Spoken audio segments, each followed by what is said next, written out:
Olá, eu sou Renata, enfermeira da Unidade de Segurança do Paciente, e vim falar para vocês um pouco sobre o protocolo de prevenção de quedas em ambiente hospitalar. Qual seria o objetivo do nosso protocolo? Prevenir quedas, visto que este evento é bastante frequente na nossa instituição.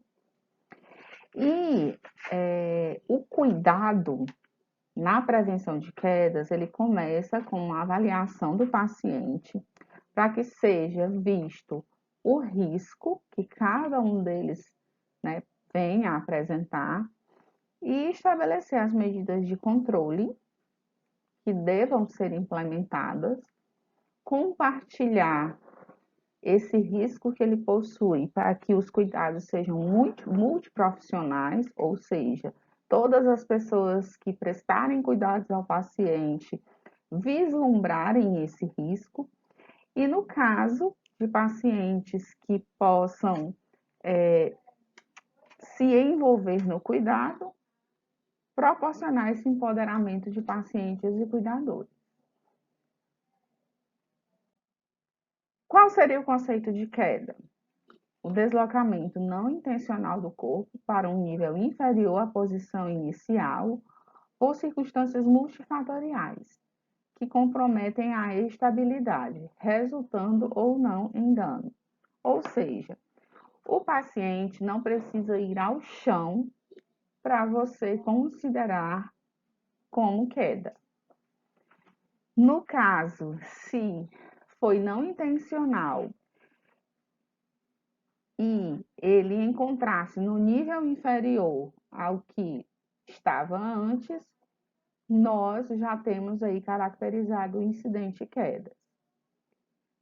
É bem verdade que nem toda queda causa dano, apesar de haver uma corrente de pensadores que pontuam nem sempre existir evidências físicas, mas que alguns pacientes, após um incidente queda, ele pode desenvolver um estado psicológico de medo.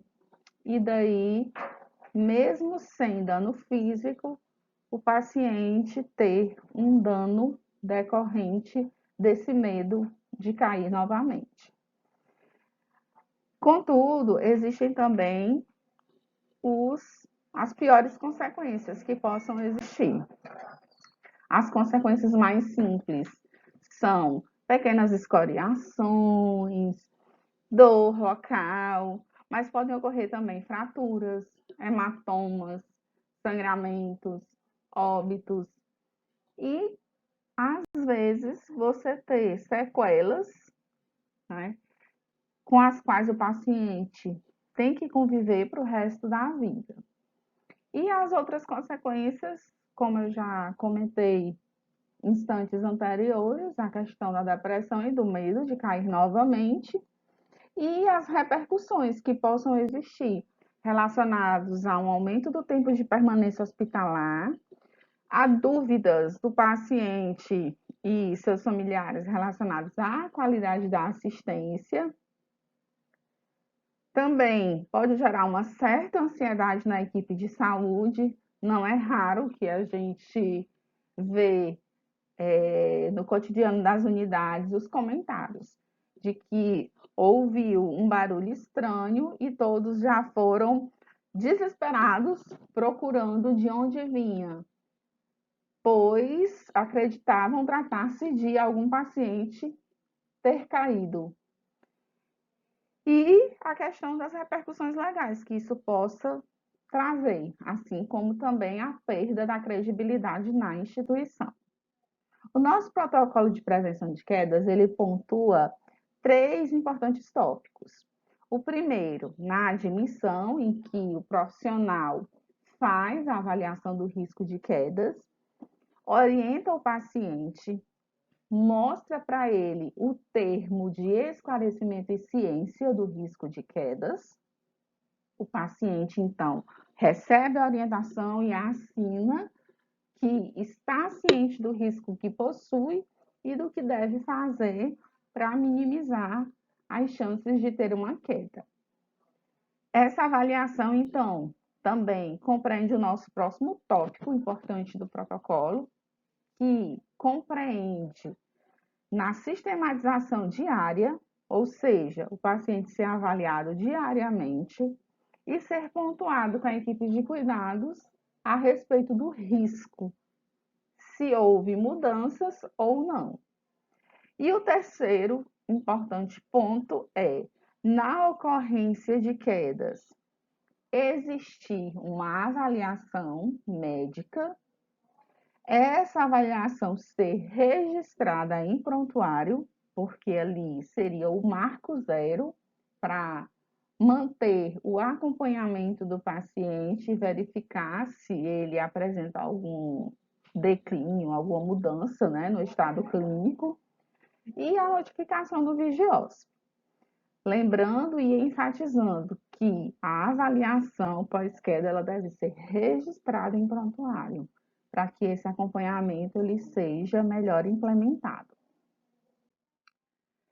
Aqui vocês podem ver que a avaliação do risco de quedas, ela compreende uma série de fatores que podem ser intrínsecos ou extrínsecos, como, por exemplo, a história pregressa, idade, alguma alteração do equilíbrio corporal, inclusive com a necessidade do uso de dispositivos como bengalas, né, muletas, doenças do sistema osteomuscular, distúrbios neurológicos, uso de medicamentos, a exemplo de antidepressivos, ansiolíticos, antipertensivos, hipoglicemiantes, algum estado do tipo dieta zero, ou mesmo pacientes com diarreia ou incontinências de um modo geral, o comprometimento sensorial relacionado, né, à visão, audição, tato,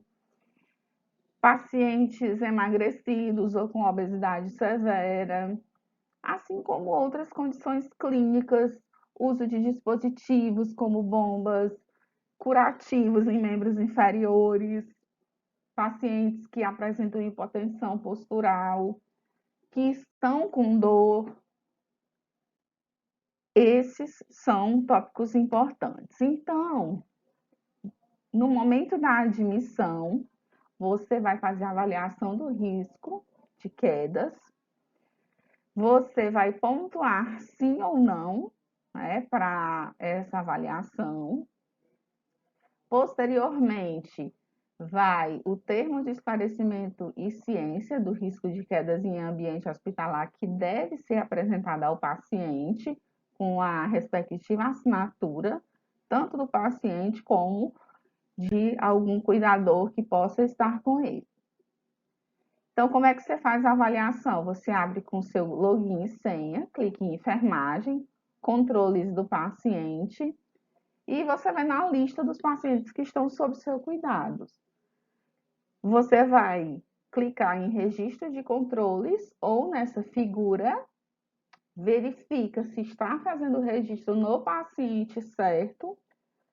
Daí você clica no relógio ou coloca a hora, grava, e se na admissão, você clica em risco de quedas na admissão. Ou se for na avaliação diária, apenas no tópico risco de quedas.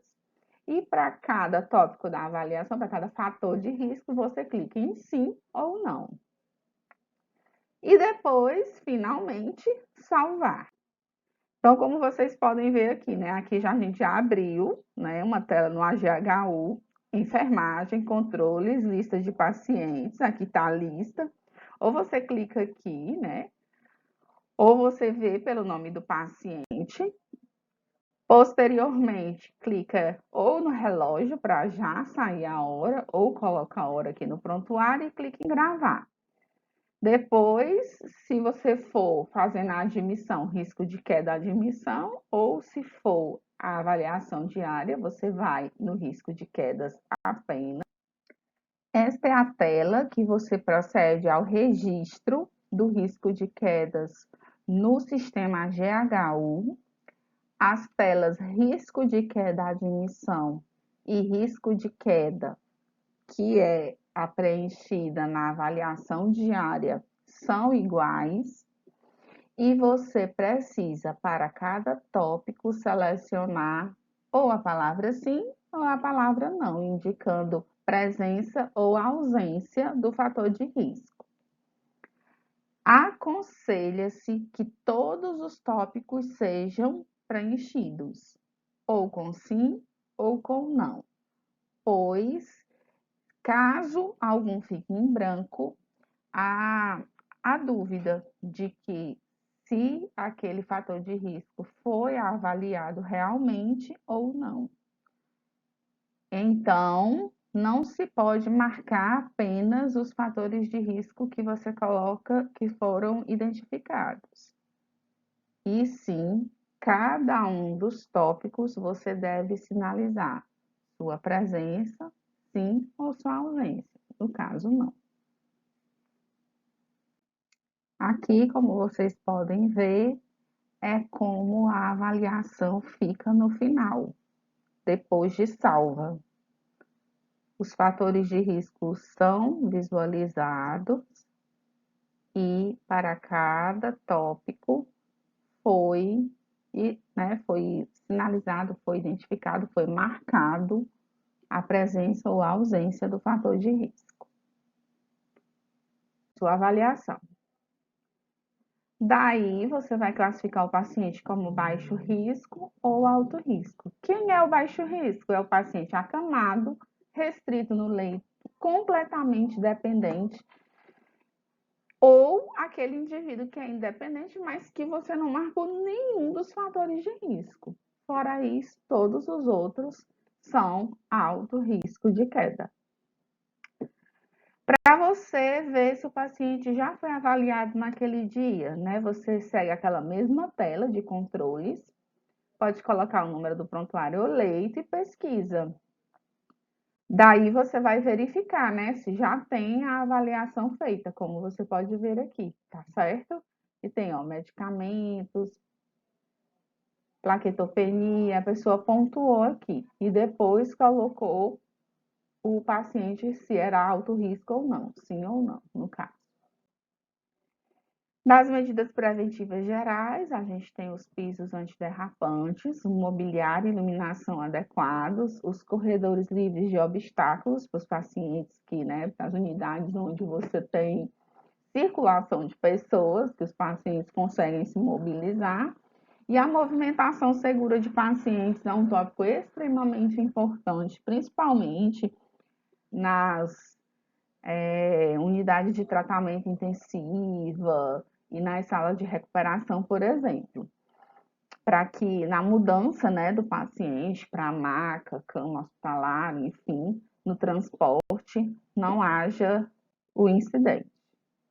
E para cada paciente, você vai verificar as medidas preventivas específicas. Uns você vai ter uma atenção maior em relação a outros, que porventura venham apresentar um maior número de fatores de risco.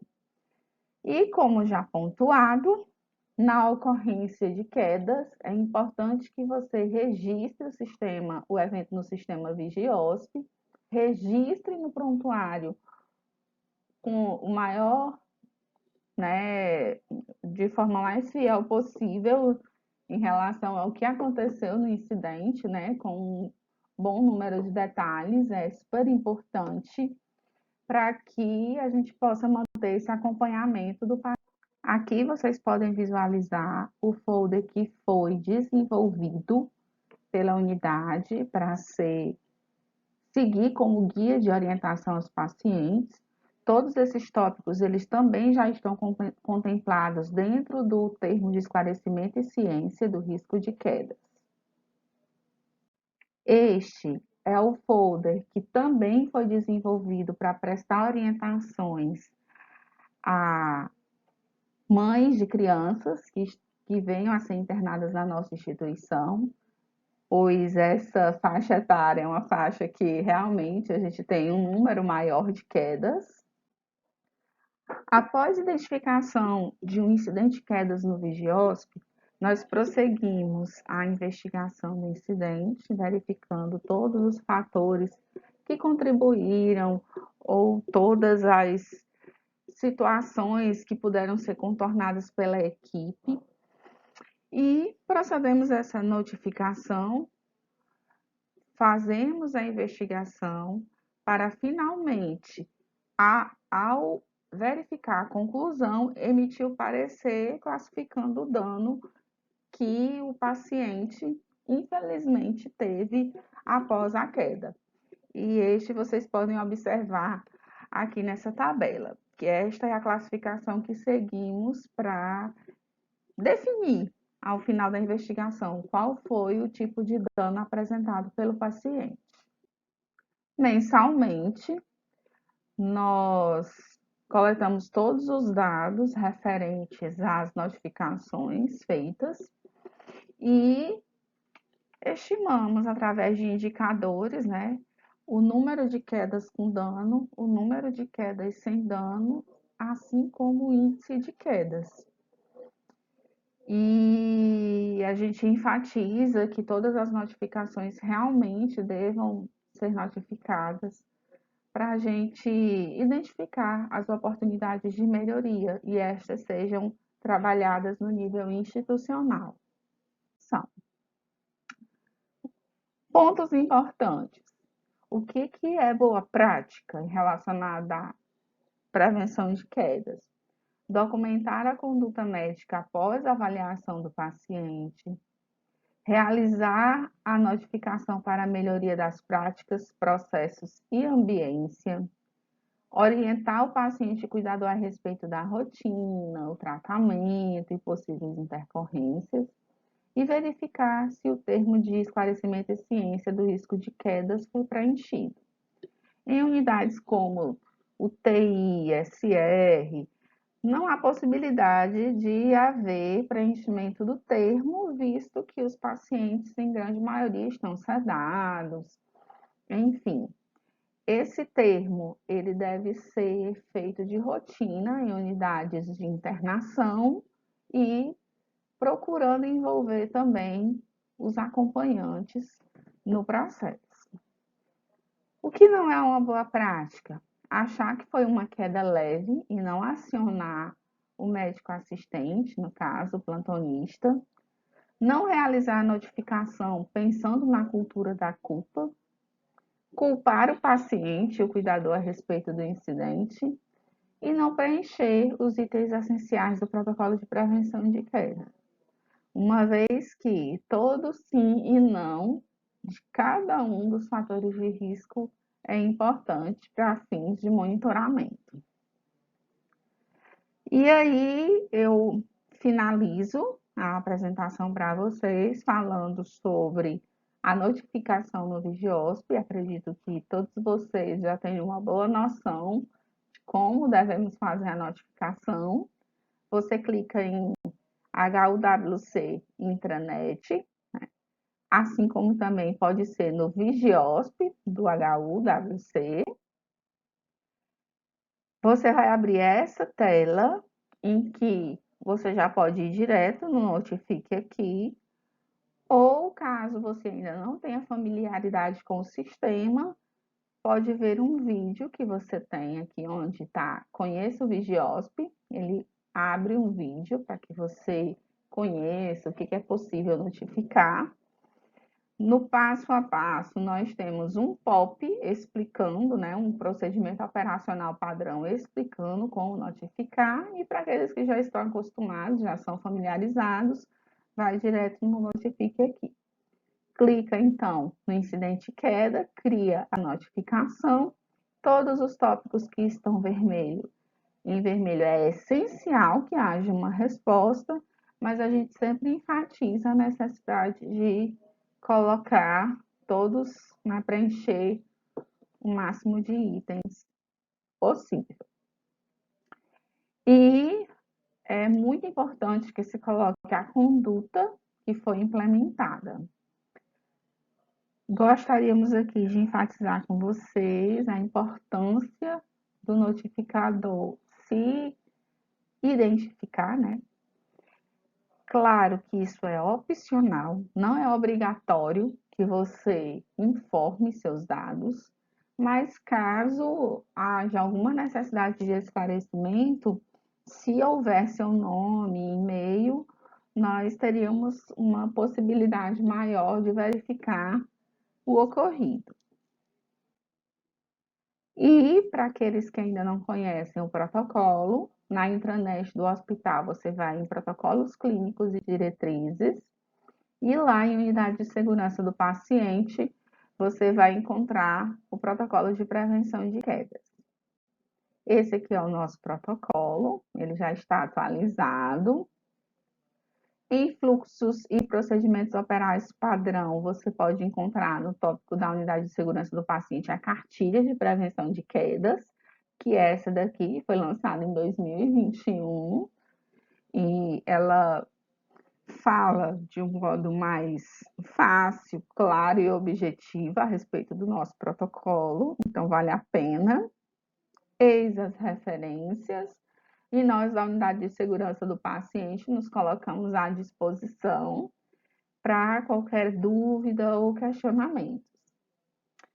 Como após essa pequena apresentação, nós iremos colocar um questionário e você pode pontuar no questionário, lá na parte de dúvidas e questionamentos. A gente pede que você coloque qual foi a dúvida, qual foi o questionamento que você tenha, para que logo que possível possamos respondê-los a vocês. Muito obrigada pela atenção e estamos à disposição.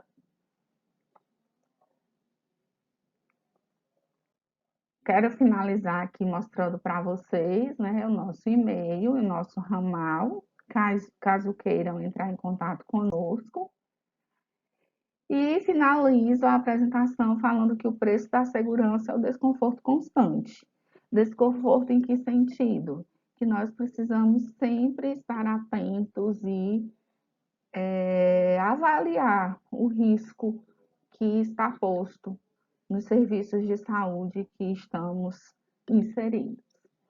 Só assim, com muita atenção, comprometimento, é que podemos contribuir para processos cada vez melhores e, quem sabe, um dia a gente consiga o serviço de saúde que desejamos, que é um serviço de saúde mais seguro para todos. Obrigada pela atenção.